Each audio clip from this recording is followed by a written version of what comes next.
हम्म. जय भीम, नमो बुद्धाय. जय भीम, नमो बुद्ध। जय संविधान. जय लोकशाही, लोकतंत्र. हम्म, मी असं का म्हटलं असेल, तुमच्या लक्षात आलं असेल. कालची घटना जी आहे ती एक क्रांतीचं प्रतीक मानतो मी. आणि शून्यातून क्रांती कशी होऊ शकते त्याचं ते एक कालचं प्रतीक आहे. तुम्हाला काय वाटतं ते तुम्ही पण सांगा. मला असं वाटतं, एका CJI कडून, म्हणजे चीफ जस्टिस ऑफ इंडिया यांच्याकडून परोपजीवी झुरळं असं जे संबोधन करण्यात आलं सुशिक्षित लोकांना, उच्च शिक्षित लोकांना, जे काही संबोधन करण्यात आलं त्याच्यातून काही लोकांचा स्वाभिमान दुखावला. बऱ्याच लोकांचा दुखावला असेल, परंतु एक काही परदेशामध्ये शिकणाऱ्या मुलांचा, त्याच्यामध्ये अभिजित आहे, ते अभिजित दीपके आणि आणखीन काय असतील त्यांचा ग्रुप असेल, पण मुख्यतः अभिजित दीपके यांचा जो काही त्याच्यात मुख्य रोल होता, मुख्य भूमिका जी होती, आणि त्याच्यातून त्यांनी जे काही निर्माण केलं, साधं परोपजीवी झुरळं, कॉक्रोच म्हटल्यामुळं त्यांनी लगेच AIच्या मदतीनं, टेक्नॉलॉजीच्या मदतीनं झुरळ जनता पार्टी काढली, कॉक्रोच जनता पार्टी. सहज त्यांनी त्याला एक सुरुवातीला म्हटलेलं आहे, मला ते आठवतं. सुरुवातीला अभिजित दिपके जो म्हणाला की आम्ही एक एक सटायर शब्द वापरला त्यांनी, म्हणजे विडंबन. आम्हाला तुम्ही झुरळ संबोधताय काय, आम्ही आमची पार्टी काढू शकतो. म्हणजे त्यांनी एक विडंबन म्हणून CJP काढली, कॉक्रोच जनता पार्टी. गंमत म्हणून तो त्या सुरुवातीला गंमतच म्हणायचं त्याला. सटायर म्हणजे विडंबन, ते विडंबन म्हणजे गंमत, एक जसं आपण एखादी मस्करी करतो तसं. तर तसे त्यांनी ते कॉक्रोच जनता पार्टी एक बॅनर ऑनलाईन तयार केलं आणि ते दाखवलं, आणि ते करोडो लोकांना नंतर आवडलं. ते करोडो अक्षरशः.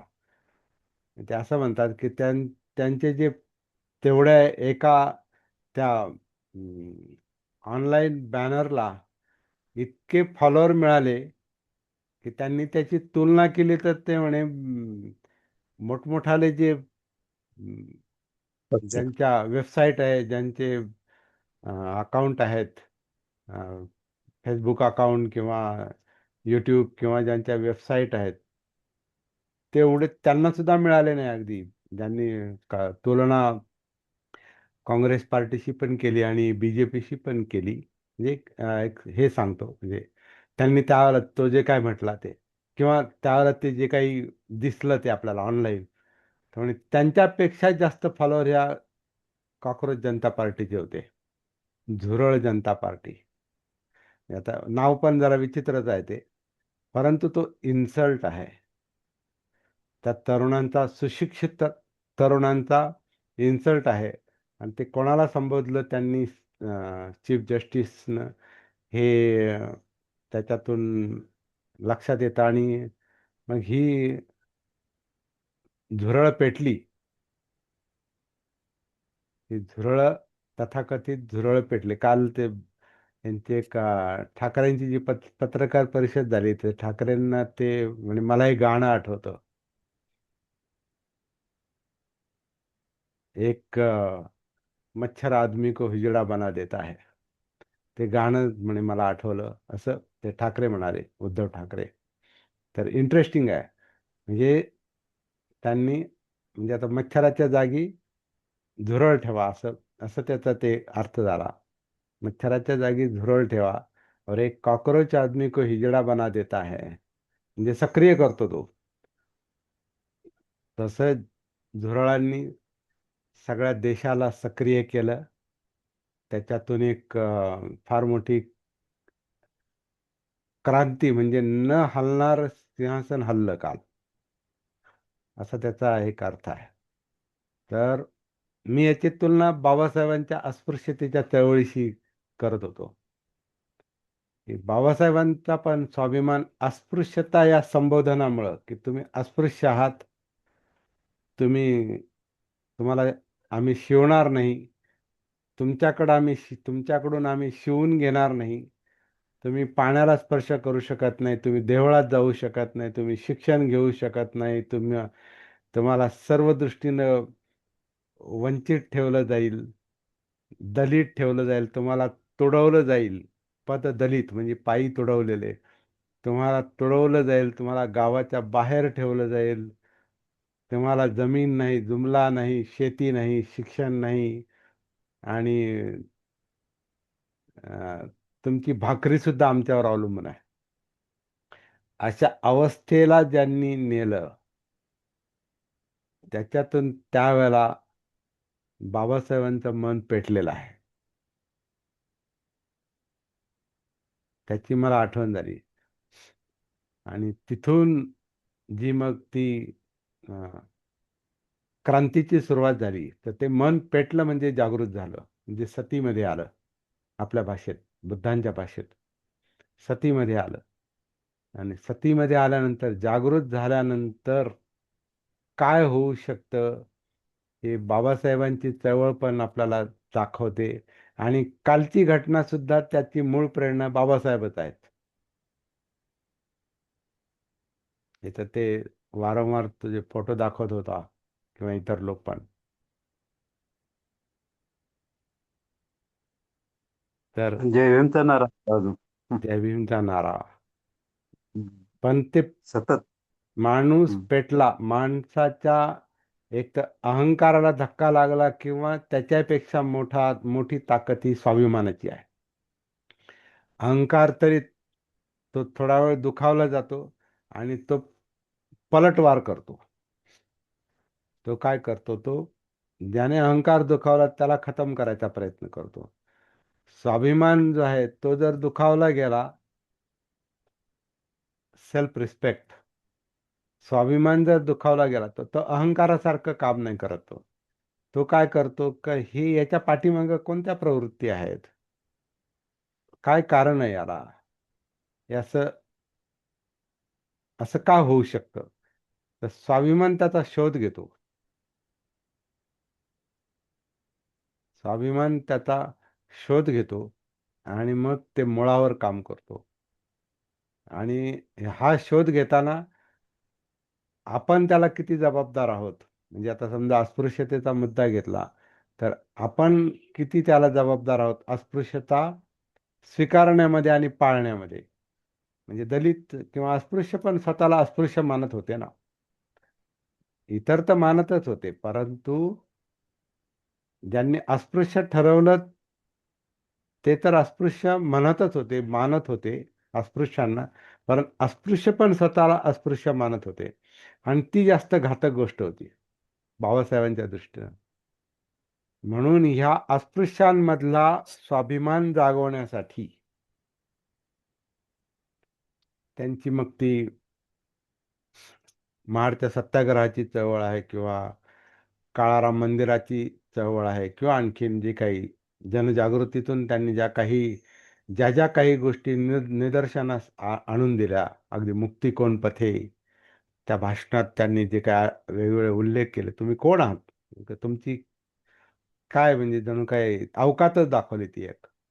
तुम्ही कोण आहात, तुम्हाला स्वातंत्र्य आहे का, तुम्हाला समता आहे का, तुम्हाला स्वाभिमान आहे का, स्वातंत्र्य आहे का, तुम्हाला समता आहे का, तुमच्याशी बंधुत्वाचं नातं आहे का, तुम्हाला न्याय मिळतो का, हे सांगून, प्रश्न निर्माण करून, प्रश्नार्थकच ते हे आहेत, टायटल आहे त्याची.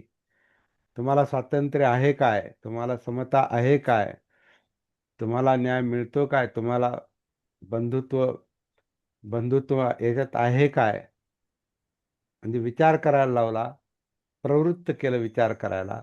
तर जागृती जी आहे ना, ही चिंतनाला प्रवृत्त करते. म्हणून सतीनंतर धम्मविजयाचा मुद्दा येतो सप्तबोधांगामध्ये. जागृती निर्माण झाली, माणूस आतून पेटला. आता आतून म्हणजे कायेमध्ये, जाणीवांमध्ये, चित्तामध्ये, विचारांमध्ये माणूस आतून पेटला. आतून काय म्हणतात, आग लागली, अग्नी प्रज्वलित झाला किंवा सगळं अस्तित्व पेटतं आणि मग क्रांतीला सुरुवात होते. आणि ज्योत से ज्योत जगाते चलो, एकाने जर दुसऱ्याला पेटवलं, दुसऱ्याने तिसऱ्याला पेटवलं, तर त्याच्यातून जी सामाजिक क्रांती होते त्याचं प्रतीक म्हणजे बाबासाहेबांची चळवळ आहे आणि कालची घटना आहे. आता ती बाबासाहेबांच्या चळवळी इतकी पॉवरफुल घटना नाही कालची, असं असं पण त्याच्यात पाहायला मिळतं. तेवढी पॉवरफुल नाही का, तर त्याच्यामध्ये अं, विचार विचार करून सगळं नियोजन नाही झालं. म्हणजे काहीतरी करायचं म्हणून ते नाही झालं. म्हणजे आपल्याला काहीतरी करायचंय म्हणून ते झालं नाही, ते होऊन गेलं. म्हणजे तशी परिस्थिती निर्माण झाली आणि ते झालं. बाबासाहेबांची चळवळ ही विचार करून, जागृतीपूर्वक विचार करून, प्लॅनिंग करून, सम्यक दृष्टीने झालेली आहे ती. त्याच्यामध्ये सम्यक संतुलित दृष्टी आहे. तो अहंकार नाही दुखावला, तो स्वाभिमान दुखावला. स्वाभिमान दुखावल्यामुळं तो जागृत स्वाभिमान हा संतुलित विचार करतो. तो टिट फॉर टॅट ज्याला म्हणतात ना, जशाच तसं. त्यांनी तसं केलं ना, मग आम्ही असं करू, असा बाबासाहेबांचा विचार नव्हता. त्यांनी तसं केलं म्हणजे त्यांनी विध्वंस केला, आम्ही विध्वंस करू. त्यांनी आम्हाला कमी लेखलं, आता आम्ही त्यांना कमी लेखू. त्यांनी आमच्यावर अन्याय केला, आता आम्ही त्यांच्यावर अन्याय करू. त्यांनी आमच्यावर राज्य केलं, आता आम्ही त्यांच्यावर राज्य करू. असं जसाच तसं असं बदल्याची भावना नव्हती ती. बाबासाहेबांचं धोरण बुद्धांसारखंच एक या मानसिक प्रवृत्ती कशा काम करतात असं ते एक संशोधन आहे. त्यांनी ते संशोधन केलेलं आहे आणि प्रवृत्तींचा त्यांनी जणू काय स्वतःच्या अनुभवातून अभ्यास केलेला. आता स्वतःचा अनुभव म्हणजे ते स्वतः फार उच्च पातळीवरची जागृती त्यांना असली पाहिजे, होतीच डेफिनेटली बाबासाहेबांना. आणि त्या जागृतीच्या प्रकाशात त्यांनी हे अवलोकन केलेलं आहे की अन्याय करणाऱ्याची मानसिकता कशी असते आणि अन्याय सोसणाऱ्याची मानसिकता कशी असते. गुलामगिरी लादणाऱ्याची मानसिकता कशी असते आणि गुलामगिरी सोसणाऱ्याची मानसिकता कशी असते. आणि त्यांचं काम गुलामी लादणाऱ्यावर त्यांचा बदला घ्या अशी नाही, गुलामाला गुलामीची जाणीव करून द्या, म्हणजे तो गुलामगिरी विरुद्ध बंड करून उठेल. ही जी जागृतीची भाषा आहे ती उलट काम करते. ती गुलामांनाच ती आधी टार्गेट करते, गुलामगिरी लादणाऱ्यांना नाही. गुलामगिरी लादणारे तर ते त्यांच्याकडे पॉवर आहे, सत्ता आहे, पैसा आहे, मॅन पॉवर आहे, त्यांच्याकडे धर्माची पण ताकद होती, आहे आज पण. पण हे गुलामगिरी सोसणारे जे लोक आहेत, म्हणजे आता अस्पृश्य लोक, हे खरं म्हणजे अस्पृश्यता चालू ठेवायला कारणीभूत होते. हेही बाबासाहेबांनी लक्षात आणून दिलेलं आहे. अस्पृश्यांना वाटायचं नाही नाही, कसली अस्पृश्यता, काही नाही, हे आमच्या पूर्वजन्मीचं कर्म आणि ठेविले अनंते तैसेची राहावे. जसं ठेवलंय तसं राहावं, देवाने असं ठेवलंय, पुढच्या जन्मात बघू. ह्या जन्मात कर्तव्य कर्म करा, आपलं कर्म, काम, नेमून दिलेलं काम पार पाडणं, तोच धर्म. ही जी धारणा होती ही वरच्या वर्गाची पण होती आणि खालच्या वर्गांची पण होती. म्हणून बाबासाहेब ते शब्द वापरतात ना, मुक्ती कोण पथे, त्याच्यातच बहुतेक, किंवा त्याच्यातच काही करा पण जोड्यात वागवा. बरोबर आहे बाबूजी, कशात आलंय ते? काही करा पण जोड्यात जोड्यात वागवा म्हणजे काय? आम्ही तुमच्या पायाची वाहन आहोत, आम्हाला वाहणीसारखं वागवा, पण आम्हाला जगू द्या. ही जी स्वाभिमान शून्य भाषा आहे ना, काही करा पण जोड्यात वागवा, यालाही बाबासाहेबांनी आव्हान दिलेलं आहे. म्हणजे अस्पृश्यांना पण आव्हान दिलेलं आहे की तुम्ही माणसासारखं जगता का? हे माणसाला न शोभणार आहे. आणि गुलामाला गुलामीची जाणीव करून दिली आणि मग त्यांना जागृत केलेलं आहे. तर ही स्वाभिमानाची भाषा जी होती ना, त्याच्यामुळे क्रांती झालेली आहे. जनजागृती झाली आणि क्रांती झाली. त्याचं एक छोटंसं प्रतीक काल मला ते लक्षात आलं. पण याची तुलना बाबासाहेबांच्या चळवळीशी नाही करता येत. त्याचं कारण असं आहे की बाबासाहेबांची जी पुढची पावलं आहेत ना, जसं अष्टांग मार्गामध्ये कसं आहे, दृष्टिक्षेपात जी समाधी आहे, म्हणजे सगळं विखुरलेलं व्यक्तिमत्व, दुःख, विचलन, मनाचं विचलन, चित्ताचं विचलन, हा जो जीवनातला विस्कळीतपणा आहे, हा सगळा कमी कमी करत करत समाधीमध्ये यायचं. म्हणजे जिथं चित्त कंपित होत नाही, जिथे आपली एकाग्रता भंग होत नाही, विचलन संपतं तिथं. ती जी समाधीची एकवटलेली अवस्था आहे, ती आधी दृष्टिक्षेपात असते. सम्यक दृष्टी म्हणजे संतुलित दृष्टी. ती आधी दृष्टिक्षेपात असते आणि त्या दृष्टीनं मग मन काम करतं आणि आपल्या सगळ्या शक्ती काम करतात. त्या दृष्टीनं तो संकल्प बनतो. म्हणजे आता पुढं काय करायचं हे आधीच ठरतं. मग आता काय करायचं? तर आधी सतीपासून, खरं म्हणजे सुरुवात सतीपासूनच आहे. सतीमुळेच दृष्टी येते. सतीमुळेच, जागृतीमुळेच दृष्टी ही सम्यक दृष्टीत रूपांतरित होते. नाहीतर दृष्टी, मिथ्या दृष्टी, चुकीची दृष्टी ही सगळ्यांकडेच असते. आता ही दृष्टीच आहे. आम्हाला देवानं असं बनवलेलं आहे. आम्ही त्यानं जसं ठरवलं तसं आम्ही जगतो. त्याच्यापुढं काय आपलं चालणार आहे? नाही का? त्याच्याशिवाय पान हलत नाही.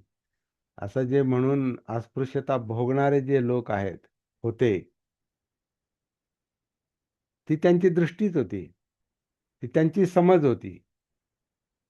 त्याला बाबासाहेबांनी आव्हान दिलेलं आहे आणि त्याचं रूपांतर जणू काही सम्यक दृष्टीमध्ये, जागृत करून सम्यक दृष्टीमध्ये करण्याचा प्रयत्न केला आणि म्हणून ते लोक उठले. उठाव झाला.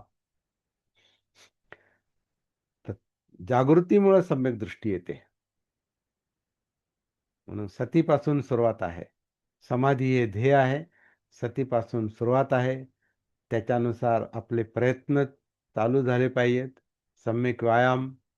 त्याच्यानुसार आपली आजीविका म्हणजे जीवन जगण्याची पद्धती बदलली पाहिजे. आजीविका म्हणजे उपजीविका नाही फक्त. पैसे मिळवण्याचं साधन नाही, धन मिळवण्याचं साधन नाही. आजीविका म्हणजे बाबासाहेबांनी त्याला जीवनशैली म्हटलेलं आहे. जीवन जगण्याची जी पद्धत आहे, विचार करण्याची आणि जीवन जगण्याची जी पद्धत आहे, त्याच्यामध्ये बदल घडून येतो. मग त्याच्यानुसार कर्म बदलतं. कर्म म्हणजे ॲक्शन, कृती. जसे अस्पृश्यांना जागं केलं, त्यांनी अस्पृश्यतेची कामं सोडून दिली. अस्पृश्यांची कामं त्यांनी सोडून दिली. त्यांचं कर्म बदलून टाकलं बाबासाहेबांनी. नाही आम्ही मेलेलं खाणार. नाही आम्ही सांगितलं पडेल ते काम करणार. नाही आम्ही गावाची फुकट सेवा करणार. नाही म्हणायला शिकले ते. नाही. कर्म बदललं. मग त्याच्या विरुद्ध कर्म सुरू झालं. शिक्षण घेऊ देत नाही, शिक्षण घ्या. स्वच्छ राहू देत नाहीत, स्वच्छ राहा. कसले दागदागिने घालायचे ते सगळे मढवायचे शरीराला. नाकटोचा, कानटोचा, हातामध्ये ते कडण गळ्यात अमकं धमकं ते जे काही होतं विद्रूप, ते सगळं त्यांनी बदलायला लावलं. म्हणे थोडासा दागिना घाला, पण तो शोभेल असा घाला. बदलायला लावलं, कपडे बदलायला लावले, सगळं काय असेल ते सगळं, जीवनशैलीच बदलायला लावली, लाईफस्टाईल बदलायला लावली, आजीविका बदलायला लावली, कर्म बदललं, वाचा वाचा पण बदलली, वाणी पण बदलली, लोक वेगळंच बोलायला लागले. झपाटल्यानंतर त्यांची वाणी जी मलिन अशी झुकणारी, सेवा करणारी, ही आता ही वाणी काही करा पण जोड्यात वागवा, ही भाषा बदलली. त्यांच्यामध्ये स्वाभिमान जागृत झाला.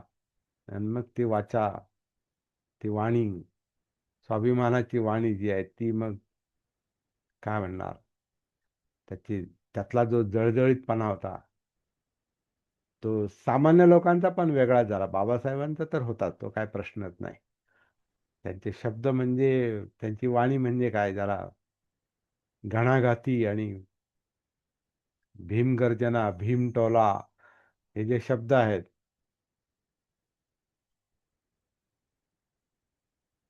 त्याच्यामध्ये ती जागृतीची ताकद आहे. आणि हे सगळं जी मानसिकता बदलते आणि संकल्प बनतो, त्यानुसार सगळं ट्रान्सफॉर्मेशन होतं, म्हणजे रूपांतर होतं सगळ्या सगळ्या आठही अंगांमध्ये. सम्यक दृष्टीपासून समाधीपर्यंत जी 8 अंग आहेत, ते जीवनाच्या 8ही अंगामध्ये रूपांतर होतं, ट्रान्सफॉर्मेशन होतं, होत्याचं नव्हतं होऊन जातं. तर याचं जे काही बुद्धाच्या भाषेत अंतिम टोक जे आहे, संपूर्ण जागृतीचं अंतिम टोक म्हणजे जीवनातली सगळी दुःख नष्ट होऊन जातात, दुःख जळून जातं जणू काय. निर्वाण, निबाण, वाण म्हणजे तृष्णा, तृष्णा ही अग्नी आहे, अग्नी तो मालवतो. दुःख निर्माण करणारा जो अग्नी आहे, जाळणारा जो अग्नी आहे, तो अग्नी मालवतो, फक्त प्रकाश उरतो, जागृतीचा प्रकाश. तो पण दीप आहे, पण तो भडकणारा अग्नी नाही, तो जाळणारा अग्नी नाही. तो दीप आहे आणि तो प्रकाश देतो.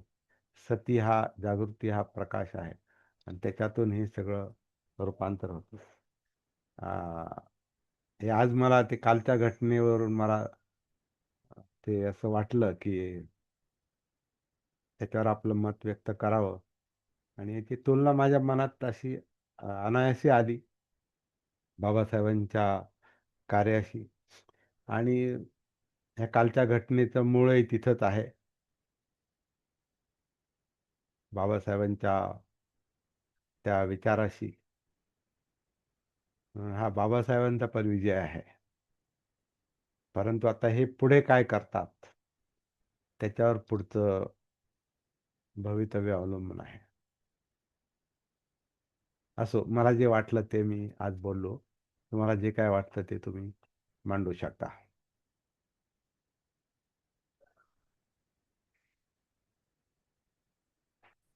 म्हणजे परत खरंच सुंदर सर. विचार करण्याची दृष्टी म्हणजे सम्यक दृष्टी. आम्ही कशा प्रकारे विचार, तुमचं जे मांडणी झाली, तुम्ही म्हटले सहजच विचार मनात आला आणि असं वाटलं नव्हे. माझ्या मते हे 100% खरंय. मला, मी कालपासून म्हणजे तो विचार करतो, हे 100% खरंय. तुम्ही आम्हाला काय सांगता, आम्हाला काय म्हणता, आम्ही जर तसेच जर असलो तर तुम्हाला नाही राहू देणार. ही गोष्ट खरंच खरी झाली एकदम. म्हणजे मला, आणि त्या विचाराशी समर्पक असं तुम्ही त्याचं जे विश्लेषण केलं. आजचा विषय जरी सोडून झाला आपला, विषय कुठे वाटेल सोडला, असं आपण अष्टांग मार्गाच्या की याच्यात ते आम्ही बसवलं बरोबर. याच्यातच बसलंय ते, हा, अष्टांग मार्गामध्ये बसलंय ते. हा. आम्ही विषय सोडलाच नाही, आमची बाबासाहेबांचा चर्चा नाहीच आहे. दुःखमुक्तीचाच मार्ग आहे ना बाबासाहेबांचा, हा, अस्पृश्यांची तो दुःखमुक्ती. एकच मार्ग आहे, एकच मार्ग आहे तो. एकच मार्ग आहे. आणि याच्यासाठी सम्यक दृष्टी आवश्यक आहे सर. आवश्यकच आहे. तुम्ही जो विचार केला ती सुद्धा दृष्टी आवश्यक आहे. म्हणजे या दृष्टीने पाहणं याला सम्यक दृष्टीच म्हणतात ना. हो, या त्या दृष्टीने पाहणं, मी असं जर झालं तर असं होऊ शकतं. होऊ शकतं. आणि बाबासाहेबांनी केलं काही चुकीचं नाही. म्हणजे आणि कालच्या एक घटनेमध्ये आणि याच्या बेसला जागृती आहे. म्हणजे सम्यक दृष्टीच्या बेसला सती आहे आधी. म- सती सती मी सती आधी सांगेल येते. हा. ते फक्त 100% म्हणणार नाही सर. काय एक सिरियल मध्ये सहज असं होतं. तो सांगायचा 113%. मी म्हणतो त्याचं 113% नाही, 1000% ते तसंच आहे. ते तीच गोष्ट आहे, त्याची काहीही फरक नाही. बाबासाहेब, त्याच्या मुळाशी बाबासाहेब आणि बाबासाहेबांसारखा विचार करण्याची पद्धत मुळाशी तेच आहे. समर्पक एकदम सर. तर ते जीवनाचं भान होतं. म्हणजे असा एक प्रश्न माझ्या मनात येतो आणि मी बऱ्याच वेळा बोलून पण दाखवला, की बाबासाहेबांनाच असं का वाटलं असं करावं? तर ते नाही जीवनाचं नाही जगण्याचं भान आहे. बाबासाहेबांपेक्षा जास्त अस्पृश्यतेचे चटके भोगणारे लोक होते. त्यांच्या हयातीत होते, त्यांच्या आधी होते. पण इतरांना का वाटलं अभिजित नाही, की म्हटलं असतं. ही क्रांती करावी? असं हे अभिजित म्हटलं सटायर, परंतु सटायर नाही सर ते. त्याची ती नाही, नाही. खदखदच होती ती. त्याची भाषा आहे ती. त्याचीच भाषा, माझी नाही ती. हा ती आणि विडंबनाची त्याची भाषा जरी असली हां. तर तो म्हटला तरी आम्ही तरी सहज सुद्धा ती केलं. तो काय खदखद होती. म्हटला, हे आम्ही सहज मनात सहज खदखद केलं होती. म्हणे आणि त्याला लोकांनी एवढा प्रतिसाद दिला. त्याच्यातून त्याच्या मनात हा. एक म्हणजे एक क्रांतीची जणू काही ज्योत जागृती. ज्योत जाग ज्योत निर्माण झाली. जागृतीची ज्योत निर्माण ओके. झाली आणि त्यालाही वाटलं, अरे नाही आपण काहीतरी केलं पाहिजे. मग त्याने तो अमेरिका सोडून दिली. सगळं ते तो तिथं जॉब करणार होता. काय त्याच्यावर फार मोठं कर्ज होतं वगैरे जे काय असेल ते. सगळं सोडून तो भारतात आला. आणि भारतात येऊन पण तो भारतात यायच्या आधी तो म्हटला, मी गेल्यावर मला अटक पण होऊ शकते, मला विरोध होईल वगैरे वगैरे सगळं. परंतु ते आधीच बाकी सावध झाले, की याला अटक करून नाही जमायचं. म्हणून त्यांनी नाही केली अटक. तर ज्या घटना घडल्या त्या म्हणजे इंटरेस्टिंग आहे. मी पहिल्या दिवसापासून म्हणजे त्याचं अभिजित दिपकेचं मी तेव्हापासूनच ऐकत ऐकत ऐकत आलेलो आहे. तेव्हा म्हणजे त्याचे अजून आणि हं? 90% लोकांना म्हणजे ते कॉक्रोच जे आहे ना, ते काढलं त्यावेळेसपासून 90% लोक म्हणजे त्याच्या बाजूला झाले. फॉलोअर झाले. ताबडतोब नाही, नाही, इतके फॉलोअर झाले की ते फॉलोवर्स झाले. काँग्रेसच्या फॉलोअरपेक्षा ह्यांच्या बाकीच्या बीजेपी किंवा त्यांनी नावं पण घेतली. त्यांच्यापेक्षा याचे व्ह्युअर्स जास्त राहिले म्हणजे फॉलोअर जास्त राहिले. आणि सगळ्या बरोबर. क्षेत्रातले. नुसते तरुणच नाही, सुशिक्षित तरुणच नाही. अभिनयाच्या म्हणजे सिनेमाच्या क्षेत्रातले, तुमच्या लेखकांच्या क्षेत्रातले, पॉलिटिक्समधले सगळे लोक त्यांचे फॉलोअर झाले. आणि अर्थातच बाबासाहेबांचे लोक हे 50-60 ज्यांना समजलं, ते 50-60% लोक त्या त्या फॉलोअर्समध्ये असणार डेफिनेटली. 100% 100%. असणारच आहे. बाबासाहेबांचेच फॉलोअर्स असणारच आहे. तर कालच्या घटनेत मला सगळी आंबेडकर चळवळीचीच मला ती ताकद दिसली खरं म्हणजे. आता आंबेडकर चळवळ ही काय फक्त आपल्यापुरती नाही राहिली आता. ही ती सार्वजनिक चळवळ सर्वांसाठीच आहे ना. हं? सार्वजनिक नाही म्हणजे सर्वांसाठीच आहे ना. सर्वांसाठीच सर्वांच्याच आहे. हितासाठी. आता ही कालची राष्ट्रीय चळवळीसारखं वाटत होतं ना कालचं. सगळ्याच राज्यांवर परिणाम झाला. तिकडे ते तामिळनाडूचे मुख्यमंत्री भेटायला आले. अं, पवार भेटायला गेले. शरद पवार त्यांना भेटायला गेले. ठाकरे भेटायला गेले अभिजितला. म्हणजे हे त्याला नाही भेटायला गेले ते. हे जे परिवर्तन आहे, रूपांतर, हे जे क्रांतीचं त्यांना जे रूप दिसलेलं आहे, तर त्याने ते प्रभावित झालेले आहेत. अभिजित हा निमित्त होता. पण याच्या सगळ्याच्या पाठीमागे मला जी शक्ती दिसली, ती बाबासाहेबांची आणि लोकशाहीची, म्हणजे राज्यघटनेची. आज आणि तो त्यांचा म्हटलाच होता ना, हा हां, संविधानाचा विजय. संविधानाचा विजय. तो संविधान म्हटलाच होता. हो. ते संविधानाने तो हक्क दिला ना चळवळ करण्याचा, आंदोलन करण्याचा. तो हक्क जर नसता, म्हणजे एकाधिकारशाही जर असती, हुकुमशाही असती, तर शक्यच नव्हतं हे करणं. तर लोकशाहीचाच विजय आहे तो. खरी गोष्ट. आणि ही परिस्थिती निर्माण करून दिली बाबासाहेबांनी. म्हणून जय भीम. बाकीच्यांचं मत काय आहे ते सांगा. बोलले आपण पाहिजे. ऐकलं नाही, आपण मीच बोललो तो फक्त. मीच बोललो फक्त एकटा. बोलायला शिकलं पाहिजे. इथं जिथं जिथं बोलायचं तिथं बेधडक बोललं पाहिजे. काही आणि असं रेकॉर्डिंग चाललेलं असलं तरी आपण फक्त विषय सोडून बोलायचं नाही, एवढीच काळजी घ्यायची. Yes. हा. आणि आता 5 मिनिट राहिलेत. रेकॉर्डिंग मी बाकीच्यांचा थांबवणार. आता मी रेकॉर्डिंग थांबवणार नाही. त्यामुळं 5 मिनिटात जे बोलायचं ते बोलून घ्यायचं. अनिल गायकवाड.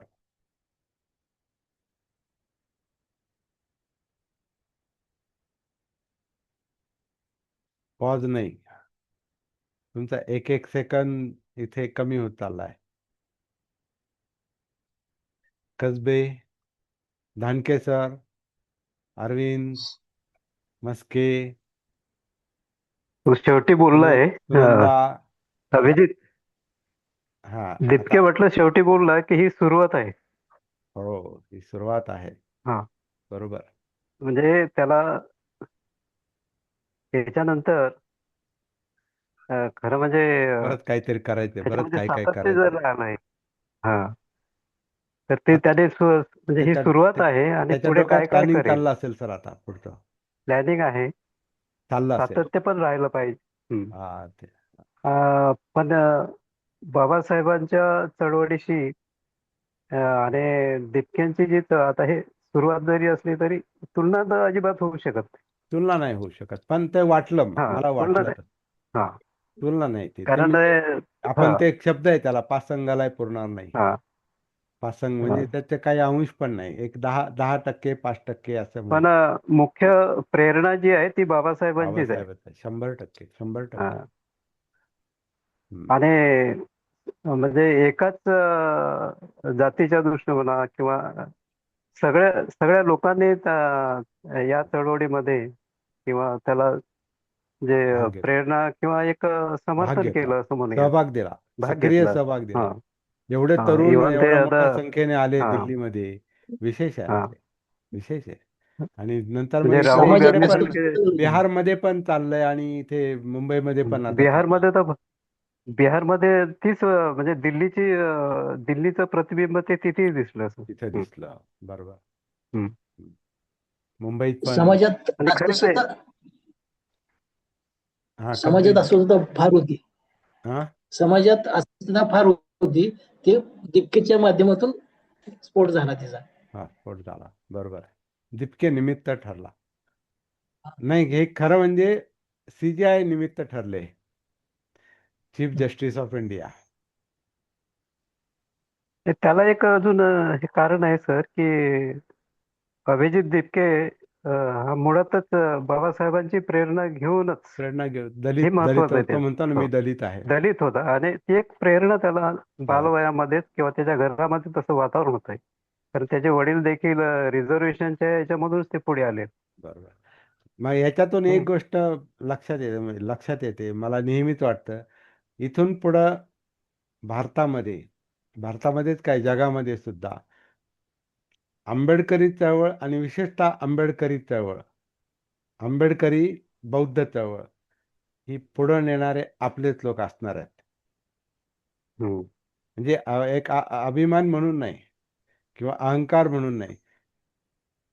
ती जी बीज रोवली गेलेली आहेत ना बाबासाहेबांमुळं आपल्या मनामध्ये आणि आपल्या समाजामध्ये, आपल्या लोकांमध्ये, त्याचा जर स्फोट झाला, ती बीज अंकुरली आणि त्याचे जर वृक्ष झाले, तर क्रांती करणाऱ्या लोकांमध्ये आपलेच लोक पुढे असणार आहेत. 100%.